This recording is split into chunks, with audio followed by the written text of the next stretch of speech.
All right, happy Monday. Welcome to another episode of A Soccer Fan Walks Into a Bar. I'm Dave. I've got Naz and Diego beside me. Erin behind the scenes producing. How was everyone's weekend? This was It was great. It was great? It was awesome. Yeah, no, I had a great time. The games were great. I banged that drum. You did my arm Yes, hurt. you did. Screamed until my voice was not. Look, you have a brace on your elbow. He had to figure out the England chant though. He had to have an England chant. Oh yeah, I didn't have anything, so here I am struggling, trying to find out what do you guys like. Yeah. So Wonderworld, of course, I guess. Wonderwall, yeah. The Three Lions, and what was the other one? Vindaloo. It's a song called Vindaloo, England. It's actually Sweet Caroline. It's coming home. It's coming home. That's the Three Lions. That's the Three Lions, but yeah. Yeah, no, I mean, we'll talk about the quarterfinals coming up, but I was very pleasantly surprised that the brewery was absolutely jam-packed on the, what was that, Saturday? Yeah, no seats. For the Norway-England match. But the pictures look nice, didn't they? Pictures look good. The crowd was great. The videos were good. Music is too loud. He loves the music. I do love music. The voice in my head agrees with me. It's the soundtrack of my life. Yes, exactly. All right, so we got a pretty good amount of stuff to cover. Let's jump right into it. We're going to go a little bit more retrospective. We'll go one match, obviously, in the round of 16. USA 1, Belgium 4. Overall, quick first thoughts. Naz, from you. 4-1 Belgium. I think the USA ran out of gas. Okay. They ran out of gas. Yeah, there was nothing. I mean, there was nothing. They looked flat-footed. They looked weaker, and they looked stubborn as hell. That's one thing that really, really angered me was that they just look like they were gonna try one thing and one thing only, whether it worked or not. They're just gonna keep trying to run over somebody that's a couple pounds heavier and a few inches taller than you. You were just banging your head against the wall. I can't believe the amount of people that I spoke to mid-game and shortly thereafter. It's like you talking to your kids or your parents are talking to you. Like, I'm not angry. I'm just disappointed. Like, there was nothing to it. I am honestly waiting for I'm waiting for the story to come out that they had food poisoning or something. Like, I can't explain in any other way. Literally, the biggest game in these players' careers, and every single one of them laid an egg. What a hell of a time for everyone to have their collective worst match in the tournament. It was just mind-boggling that they all came up short, all at the same time. Like, I got to be honest, and I know it'll sound a little harsh, but I feel like that game is what we were expecting from the USA all along. Like, they played how I expected them to play in the group stage. Yeah, I mean, I wasn't, but I know the sentiment that you're talking about. It's just, and then maybe that's what makes it even more disappointing that like they shed that reputation. They played lights out against Paraguay. They played very well against Australia. Their second team played well against Turkey, who is a top 25 team in the FIFA rankings. Yep. You know, granted, they had a terrible first couple games of the World Cup, but Turkey is a quality team. Arda Güler, Hakan Çalhanoğlu, Kenan Yildiz, like they have world-class quality in that squad. And the B team played well against our B team took them to a literal last kick of the game goal to lose 3-2. So, I agree. Very disappointing on that standpoint. Does the Balogun story, did that make any change? Yes. I don't think it did, but it is interesting that like with the snap of a finger, U.S. went from like the darlings of the World Cup to absolute villain. Yeah, no, the level of influence that media has on actual American players, like not just soccer players as a sport, as professionals, but American players, as American media puts the screws on them, it does affect them. I do believe it affects them to the extent to play, abysmal. Maybe not, but there is a tint right there. And the thing was, to be honest with you, I do believe that Belgium was that much better too. Oh, I think Belgium is a better team. Let's be honest as well. They were that level. There was that bar. yes, they played well in the groups and they got through that first, I mean, they were lucky to get past Senegal. Let's so they were they did what kind of like they were not expected to do. Again, we all thought they were just gonna crash out or maybe be a little mediocre, bite the skin of their teeth, maybe get through. But no, they actually play well. And that was the problem. They built us up like the sun goes just to break us down. Yeah. Just to,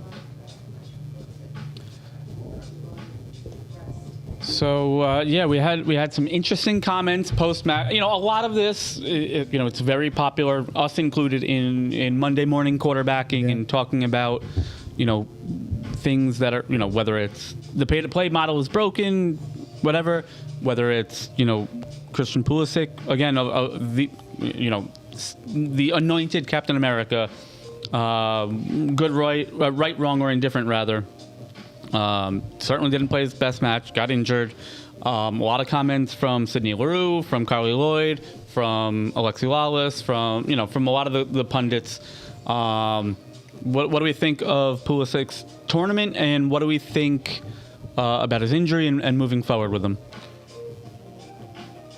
I feel that, and I'll just bring this up as part of the game first. The commentator said it perfect during the game. I feel like Pulisic, when he got injured, he should have just gone down, because as you saw, he was limping. Yeah. And 20 seconds later, Belgium scores. Had he gone down, that ball comes out. They take a break to get him off the field, and that goal doesn't happen. Yeah, again, hindsight is 20/20. If Pulisic is our best attacking player, I want him to try and walk off that injury and remain in the match. Again, nobody knows how bad he's hurt in the time that it happens, other than him. He's the only one that knows what's going on. But I completely understand where you're coming from. But if I am in that position and I'm, taking a knock like that, because that's what we all thought it was. We just thought it was a knock. He kind of kicked the ground / kicked, into his foot. Nobody knew the severity of what it was. You would think, all right, let me walk it off. Give me a minute. The adrenaline will take over, and I'm back. I'm fine. Yes, but that is exactly the thing. So this World Cup have that situation that a lot of the older, insignia players of every single one of the national teams had to come. They have to go because it was, and in my country, it was James. In many other countries, it was, the standard player. And I believe that they really shouldn't be there. They should come out of the bench, including Pulisic. Well, yes, he's playing great in Milan, but when it comes to the world stage, we're talking a whole different level. And this is not yes, 30-something is not old in real life. Yeah, and Pulisic is 27. He's not even? No, I thought he was like 31 he's not. Or 2. No. Even worse than with him. Yeah.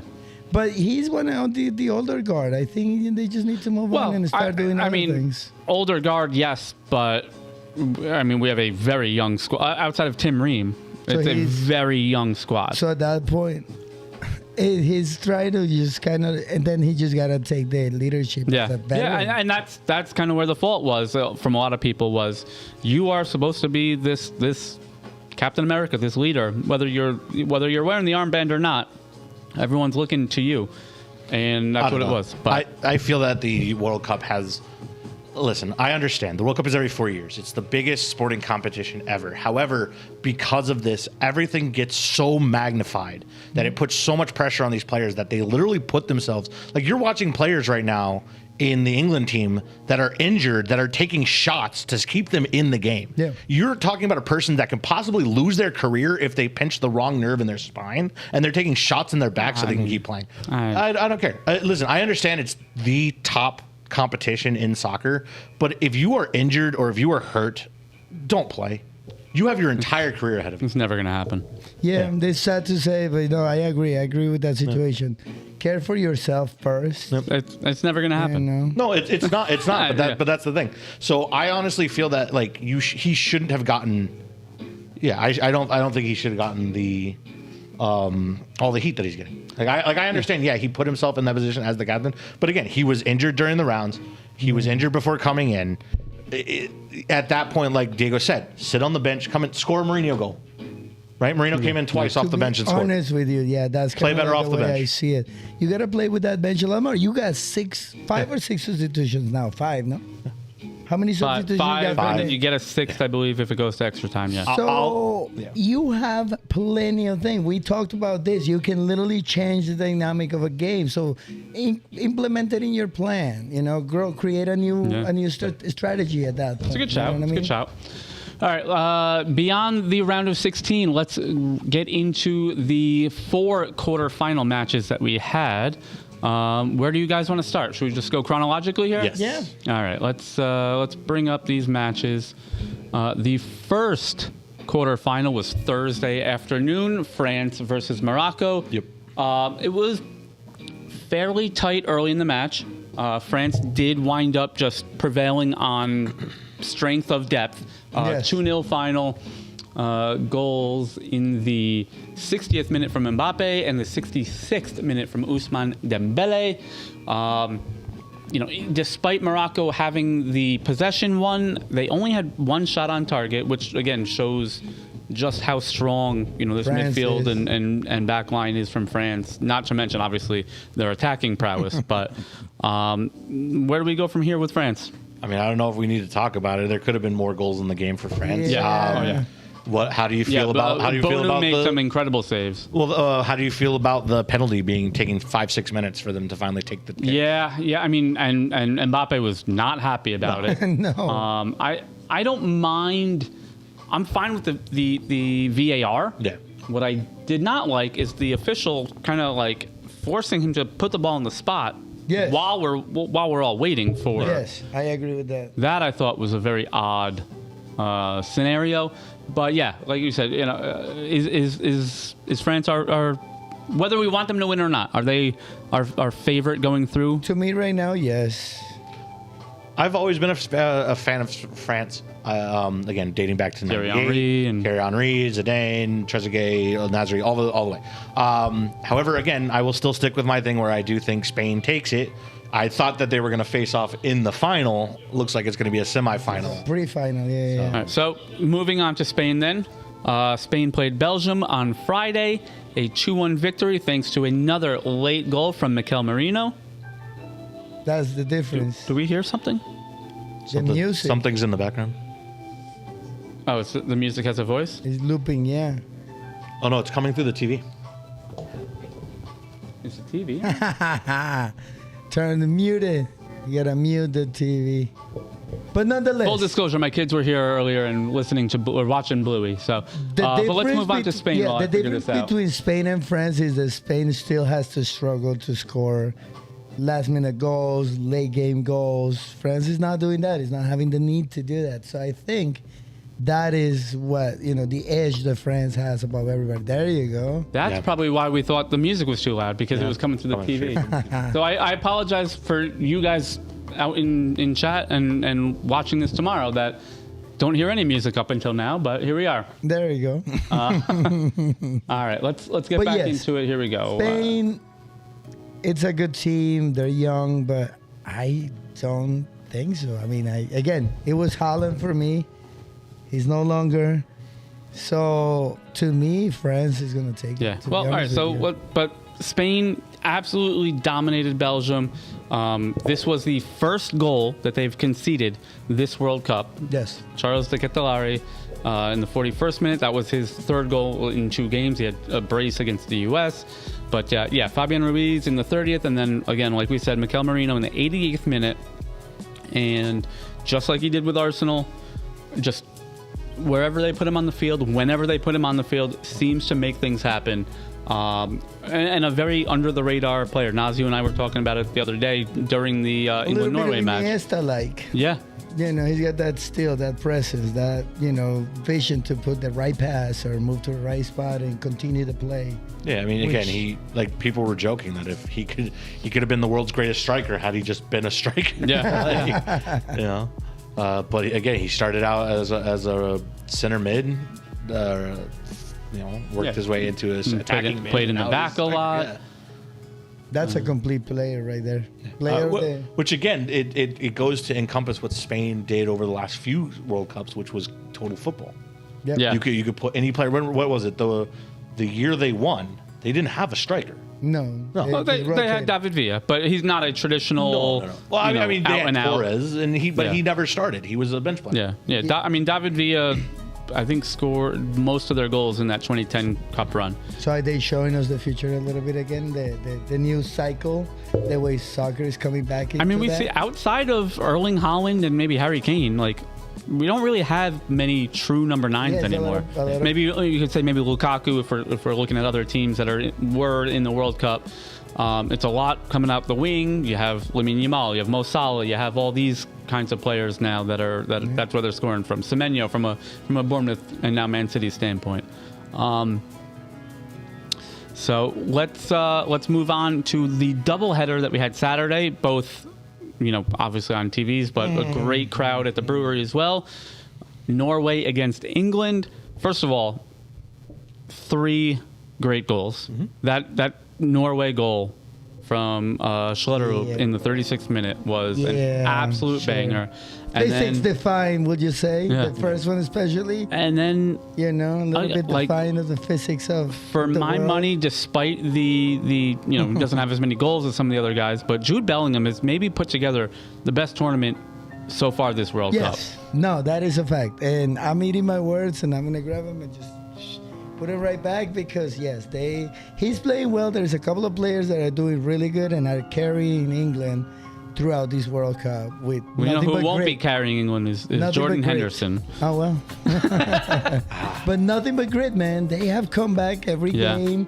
They have fought every inch. I mean, they won at Azteca. Yeah, no, They came from with 10 men. behind to beat Norway. It's a good story. And again, I'm eating my words right now. Yeah, Okay, I mean, now. we're all eating our Little bit words of because egg in we my all face. thought England would Crash have been and out burn, very man. early. Look at him. Look at him. Yeah, I mean, They got my holla now. do we think Norway has anything They come left back. in the tank for the next Euros, for the next World Cup? Yeah, they're ready. Erling Haaland Haaland is young. what, 26, 27, somewhere in there. Odegaard, I believe, is the same age. Sorloth is a little bit older. Real quick, what do you guys think of Haaland coming off? I hated it. I don't know why. I cannot I don't know believe why. what happened. Why do you take your he didn't even run that much. No, I can't. He walked. I don't why do you- understand There is one thing that I can't believe, and maybe he had a young player moment, and he just got so disappointed that he was like, you know what, I'm out. Yeah, But then at that point, screw you, my guy. You know what I mean? Maybe Like, they felt that they had played him too well against no. him Yeah, to I bring don't him know. off and I try just- to shake things up. This is the I don't thing know. with that. England, it did. Played him incredibly They well. did. They nullify him, but that's not the point with Haaland. Haaland doesn't need to be I was gonna say, present anytime. He just needs 1 second. He very much reminds me of original R9 Ronaldo, where he can basically sit on the grass for 87 minutes. And then in 3 minutes, And he goes 2 goals yeah. on you, and that's it. It's Yeah. done. So I think, I think at 60%, Upset. Yeah. not that, I mean, Norway's got a lot of other great players, but at 60%, Erling Haaland is still a locked-in starter for the Norwegian national team. Absolutely. But So- yes, no. Norway is going up. Bodo Glimt is coming back to the to the UEFA champions again, and they're gonna do amazing. It's coming home to the don't Arctic know. It's Circle. coming home to the Arctic Circle. Oh, Did you guys told catch you. the cable no. fiasco? Yes. It is what it is. If the cable redirected it, you still had 6 men in the box with Bellingham going in. Where's your defense? I mean, Why didn't you score more goals? Why didn't you No, score no. more goals? if the chips in the ball can see, the tip of someone's hair touching a ball, Yep. they obviously would have known it hit the wire, right? Yeah. Can we agree on that? Yep. Or is there I- something a foul? But I don't- also, to go back to your comment, I thought it was you. Same thing. It might not have been on the show, but the foul that got called back on Egypt's goal, right? Oh, They that had- all the they way had across. more than That 6 was me. guys. It was you and I. Yeah. So Exactly. No, you see, that is my problem. The inconsistency and the bizarre situations that all these technological calls have been promoting in the World Cup and in soccer in general. Like there is so much technology now that there's all these like little things that you can grab on to complain and to maybe create content on your own or Discord. But whatever, like Aaron says, you didn't score him. You took your best player out in the most critical moment. All these things amount to something, which I lived. What happened to Colombia and Switzerland in that game? We had one chance, no matter what happened in the rest of the 120 minutes. We had one chance, clear with the goalie done, and we missed it, and that's why we ended up going home. So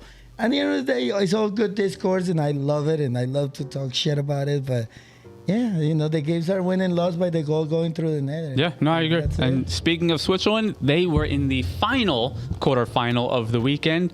This was the late game on Saturday. I think it was a 9 p.m. kickoff East Coast.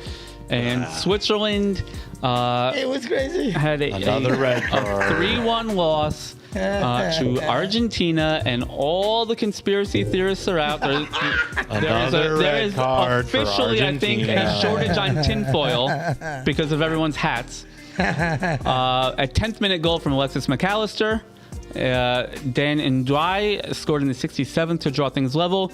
Brielle Mbolo in the 72nd minute got his second yellow card. For dissent. The first one was a dive. The second one was a late tackle. I mean, no, it was the other way. No, it was the other way. I'm sorry. Yeah, the other way. He got the second one for the design. Yeah. And you know what? It was his own damn. Even though there was contact. It's unfortunate, but I don't know. I think it was the right call. In a vacuum, I think it's the right call. Yeah, no, exactly. As the play went, he dove. He even reached out with his other leg to try to touch the other. So it was like over-exaggerated. It was deceitful. It was the letter of the law on that end. Again, it's just bizarre calls that all this technology is giving us nowadays. Yeah. That being said, I do feel for Mbolo. I mean, you saw the emotion on him as he's walking down the tunnel. You're trying to help your team, and it just doesn't work out. And so your dreams are crushed there. Yeah. Your team is crushed. But nonetheless, I mean, Argentina goes through. I learned that Argentinians like cumbia. I didn't know that. In the watch party, we played all the cumbia in the world. It was amazing. So kudos for them. There we go. But the second goal was a masterpiece. Yeah, two extra time goals. That Julian Alvarez goal was a masterpiece. The third goal doesn't matter. Maybe the goal of the tournament? No. Cabo Verde's goal. I'll die on that hill. That is, you know what? That's a good shout. Hill, but not dissimilar, to be completely honest. They were very similar scenarios. It's just the situation and the emotion is what just. And the fact that it was Cabo Verde. I get it. Yeah, but no, that was a hell of a goal. We'll call it 1 and 1A. Run it up. Yeah. And then maybe the biggest positive obviously they won, so that's the biggest positive. But a hidden positive is Lautaro Martinez getting on the score sheet.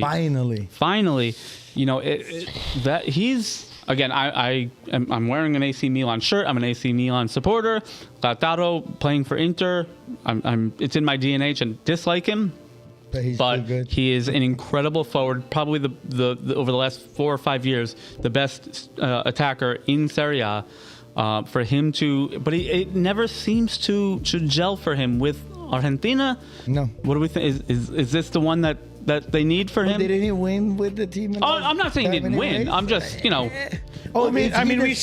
him. Yeah, I mean we've seen it a lot where like a player plays super well in their thing and then they just don't gel with the other teammates on the team. Well, I mean, does he get his moment? Hopefully he does. He's more than prepared, more than capable, So if it comes, it comes. But the thing is, are we going to see another final?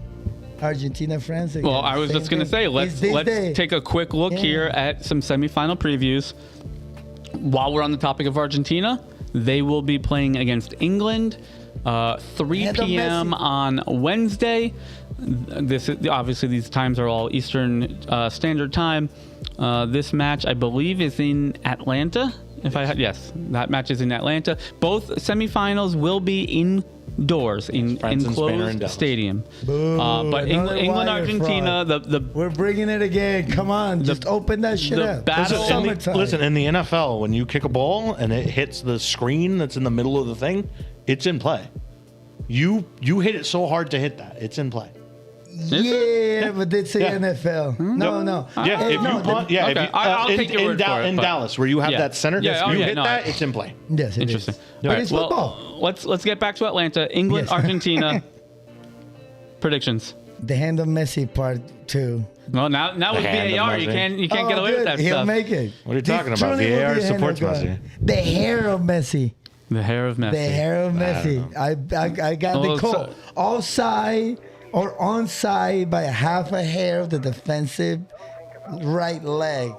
The defining score. right, so who do you think moves Argentina on? wins 2-1. Argentina 2-1. All right.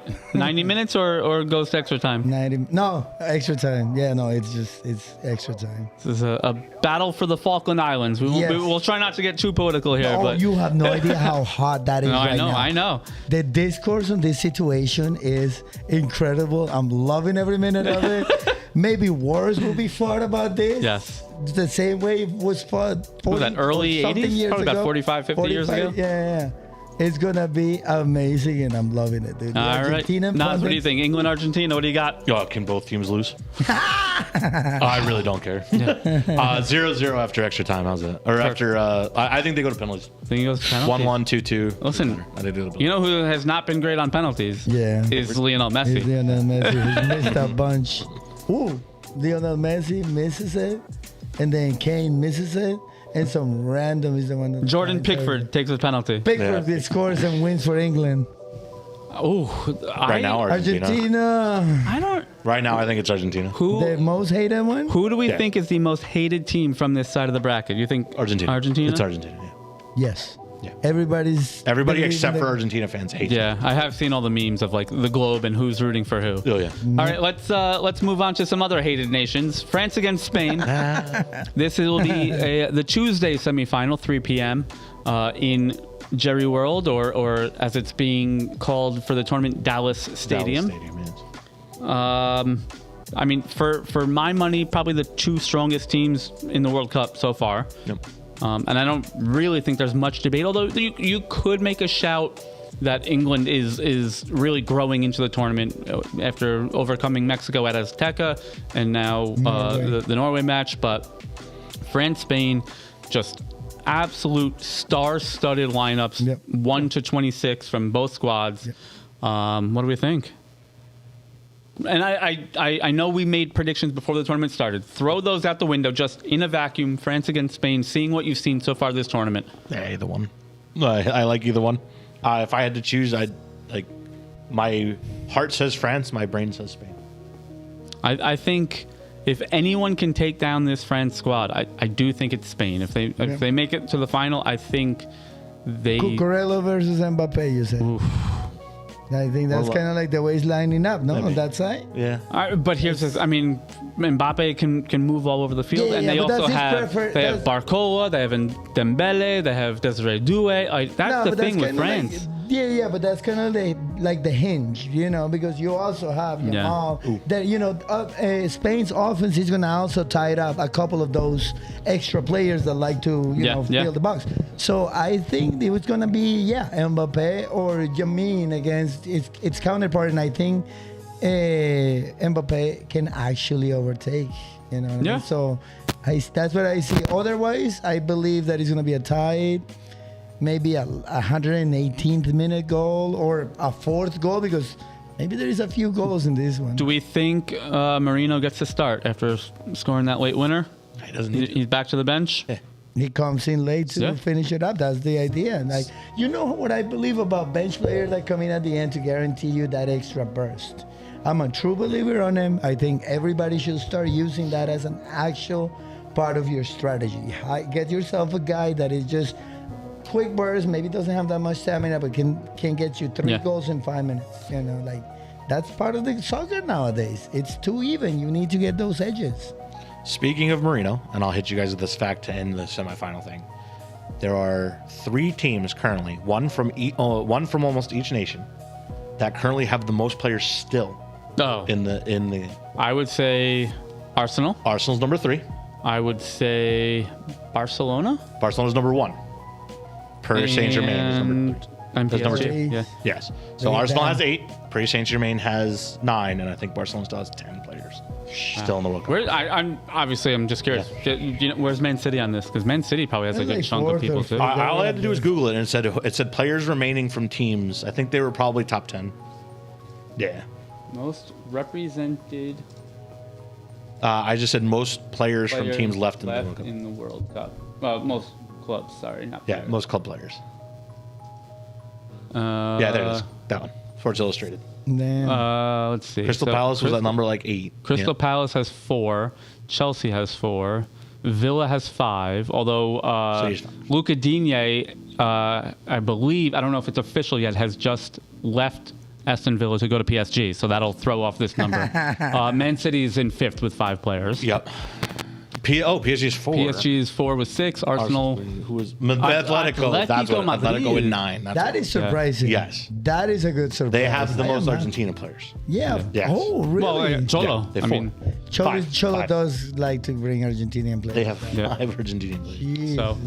Yeah, interesting. All right, that is going to do it for our semifinal preview. We were just workshopping it right before the show. I do think we will do a special Sunday episode to preview the final in the morning before the match kicks off. One for the road. It has been, while we're on the topic of World Cups, it has been let out of the bag that FIFA is very seriously considering a 64-team World Cup in 2030.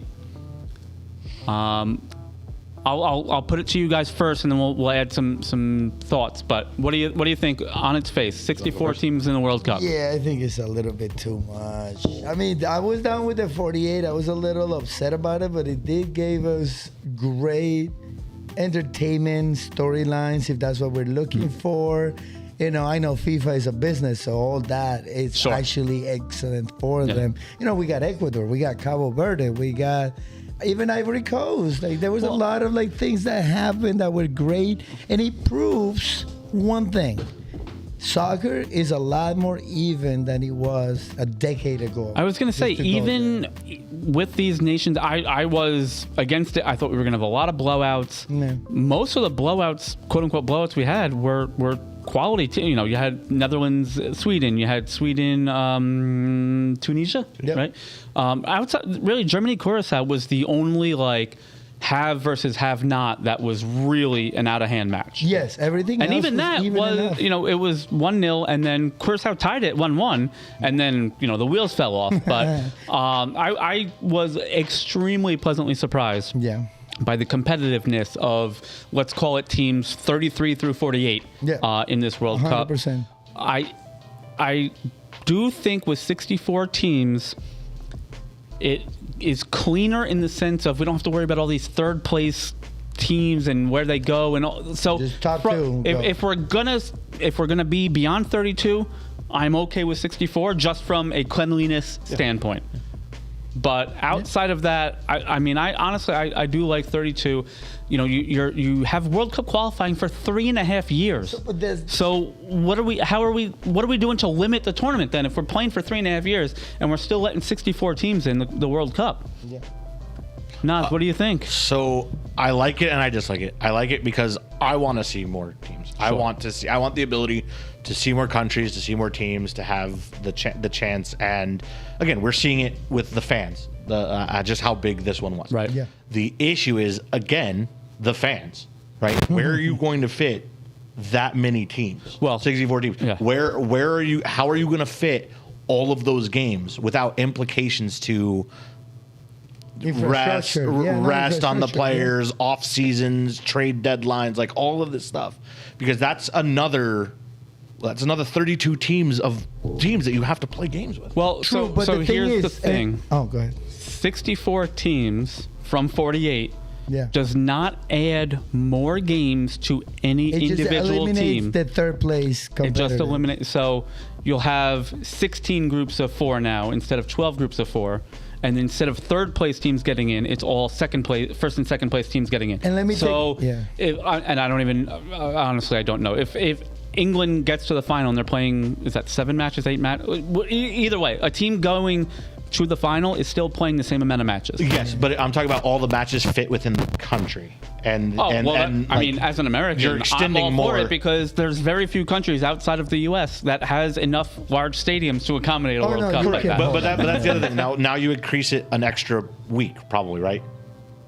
Because you got to add all of those the extra. I think you could groups. probably just add maybe 1 or 2 more time slots, and be okay with it still 4 being that time slots. Yeah, A day. Oof. I mean, we already have 4 time slots a day. Yep. Right. Yeah. They were doing like noon, 3, 6, 9. There were certain days that had 4 time slots, right? Yeah. So I think it's okay. I think, honestly, the biggest factor will, again, because it's going to be in a nation probably like the U.S. or U.S. and Mexico again or something like that. That's another thing.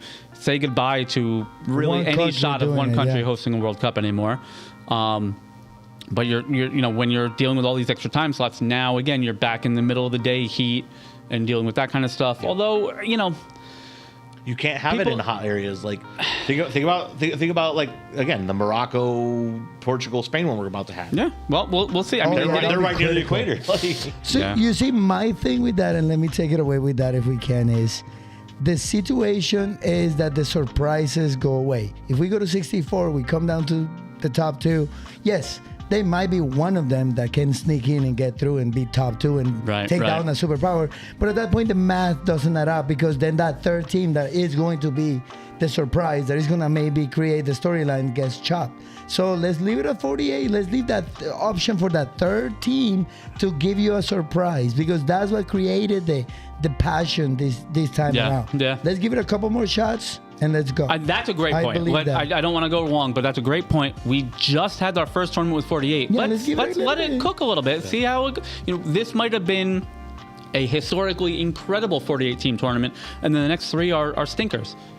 This could have been a bad 48-team World Cup, and the next ones are even better. We don't know what one tournament is not enough of a sample size. I like it. Yeah. So, on that note, let's cut it there. That was a great spot to end with. Great show. Lots to look forward to. We have matches Tuesday, which we will be opening special for. That is the Spain-France match. And we will be opening early on Wednesday for the England-Argentina match. Man, I am like so pumped. There. These couple days of no games is like it's a nice healthy rest, but I want to be back in it. I want the energy again. Yeah, exactly. I don't want the adrenaline to stop. So that's going to do it for us. We will see you Tuesday and Wednesday, and of course Sunday for the World Cup final. Make sure you catch us on Instagram, on YouTube, on Twitch. Jump into the Discord. Yep. We're on Facebook as well and TikTok. Thank you, Diego. Thank you, Naz. Thank you, Aaron, for producing behind the scenes. We will see you again either in the tap room for our watch parties or Sunday morning for a special World Cup final edition of A Soccer Fan Walks Into a Bar. Cheers, guys.